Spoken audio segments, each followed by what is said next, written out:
Eu achava que hoje, na sexta-feira, a gente ia derreter mais o preço. E ontem à tarde nós tivemos então esta barra aqui, que veio muito mais forte do que eu esperava. Essa foi uma barra de reversão, que foi quando a gente gravou no dia 13 de julho, onde a gente fez uma live, né? A live do trade, que eu até vou mostrar para vocês o que eu tinha comentado sobre essa live, tá?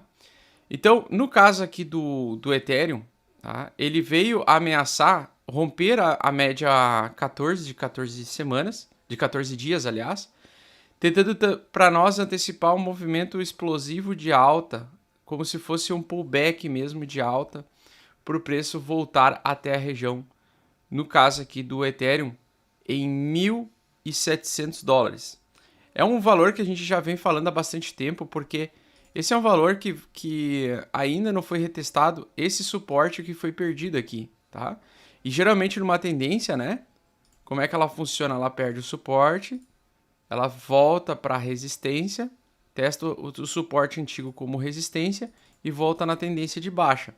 Em nenhum momento, todos esses dias aí que eu esperava que ele fosse fazer esse movimento, aconteceu esse movimento. Então, agora, no caso do Ethereum, ele já rompeu, e por isso que eu gosto de usar o gráfico do Ethereum e não somente o do Bitcoin, né?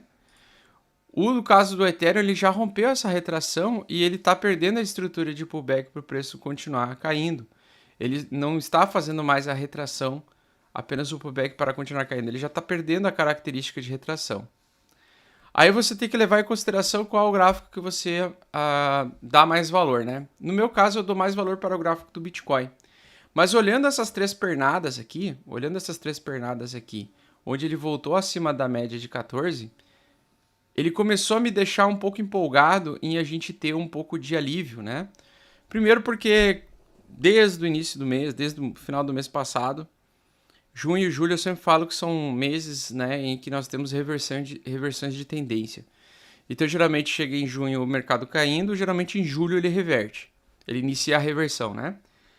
A mesma coisa de dezembro para janeiro. Chega de dezembro para janeiro em queda, ele geralmente tem a reversão. Ou chega de dezembro para janeiro em alta, ele faz a reversão da alta para baixo. Então, são meses em que a estrutura econômica ela muda bastante coisa. O cenário muda bastante. O mercado ele começa a... O mercado ele é um antecipador de eventos, né?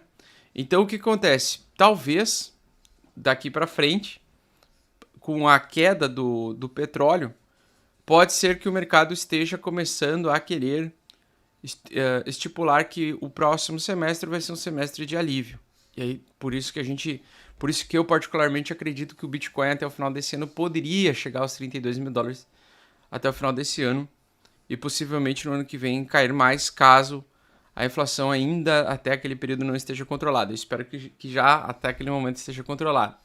Então o cenário macro está horrível, a gente está dentro desse período, mas me chamou ontem muita atenção o gráfico do Ethereum. Na quarta-feira de tarde a gente falou sobre essa live, né? A gente fez uma live de trade exclusiva para os membros dos deuses, né? Eu vou colocar para vocês aí o que eu comentei, que esse setup aqui, ó, quando você perde o triângulo, né? Você perde a LTA. Se em 2 ou 3 dias ele não voltar, você pode abrir uma operação shortada, né? Abaixo desta linha aqui, ó, abaixo desta barra aqui, que é uma barra de reversão, né? Então, se ele viesse na quinta-feira ou na sexta-feira com uma porrada para baixo, daria para abrir uma operação apostando em short. Mas que se nos próximos dias, na quinta-feira e sexta-feira, o mercado começasse a subir, eu comentei isso aí com o pessoal, a gente mudaria a direção do preço, pois ele evoluiria para um pullback, né? Então eu comentei exatamente aí no Ethereum, eu falei muito sobre o gráfico do Ethereum. Aí para quem é membro pode assistir essa live e olhar esse vídeo aos 16 minutos aí, tá? Que basicamente quando a gente tem essa inversão, a gente vem para buscar o topo anterior, né? O suporte perdido anterior como resistência. Então se a coisa de fato melhorar, o preço ele vai vir e no gráfico do Ethereum, ainda no gráfico do Bitcoin não dá para dizer que a gente ainda não está fazendo pullback para continuar caindo, mas no gráfico do Ethereum sim, a gente já está para próximo de romper essa resistência aqui e entregar uma alta, né? Uma alta temporária aí, pelo menos até testar aquela região ali de cima. Então, se a gente tiver o rompimento no sábado aqui, ó, provavelmente vai ser uma alta verdadeira que vai durar até ele chegar nessa região, nessa zona de preço aí, tá? Então, se ele tiver esse rompimento, dá para tentar capturar esse movimento de que ele voltou para dentro desse triângulo aqui, ó, tá? Então, eu tinha feito o triângulo, eu tinha colocado exatamente ele nessa condição. A minha expectativa é, com a inflação mais alta, que o preço derreteria. Entre quinta e sexta-feira ele teria que derreter. Como ele não derreteu, ele foi na direção oposta, ele voltou para dentro do triângulo. Aumentou a probabilidade dele vir aonde? Buscar exatamente o ponto lá de cima, que é exatamente aquilo que eu falei nessa live do dia 13, tá? Então, quando aparece esse setup, você pode operar contra ou a favor dele. E por isso que é importante você sempre aguardar o fechamento das barras. Porque na quinta-feira, realmente, de fato, ele trouxe uma alta que eu não esperava agora para esse período que nós estamos vivendo. Tá? Então, para ele conseguir o rompimento até os 1.750, o primeiro passo para o preço é, ele precisa romper então essa resistência. Rompendo essa resistência, ele tende talvez a ir direto, às vezes ele vai reto, tá? Ou ele pode ainda, no final de semana, retestar a resistência rompida como suporte, e aí sim ele vai entregar a alta lá na frente. Tá? Me chamou a atenção bastante que nessa retomada de alta que ele fez dos últimos 3 dias, o volume comprador começou a ficar maior do que o volume vendedor. Isso já começou a ficar interessante. Então, num gráfico de 4 horas, provavelmente no gráfico de 1 hora, de 4 horas, vai ficar bem bonitinha a tendência aí, ó. Ele está em zona de resistência, é verdade. Da mesmo jeito o BTC. Mas um gráfico que também me entrega legal aqui, ó, é esse canal de alta aqui do Ethereum /BTC. Que se ele conseguir se manter dentro desse canal, o Ethereum vai ganhar valor perante o Bitcoin.